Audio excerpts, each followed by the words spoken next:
Well, Bev, Japan is a major player in the Pacific. They're the second largest aid donor, just ahead of New Zealand and behind Australia, and they have the second largest diplomatic presence in the Pacific. So purely from a personal selfish reason, the Pacific is very important to Japan. It is its neighbourhood and they share a lot of ocean resources. In fact, around 40% of the tuna that Japanese eat here comes from the exclusive economic zones of the Pacific Islands. So it's very much in Japan's national interest to have good relations with Pacific Islands. But another broader concern that's been coming out of Japan, particularly the last 2 years, is concerns over China entering the space and concerns over whether the islands will end up being more fragmented.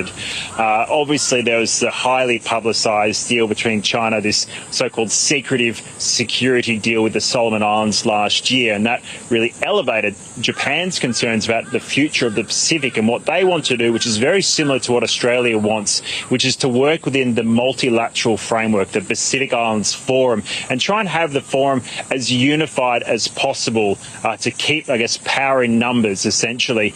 And today we saw that unity on things like climate change. Pacific Islands have repeatedly said that that's their number one security concern, and Japan completely acknowledges that and agrees that more needs to be done to tackle climate change. From a security perspective, obviously, this is where the China question comes in.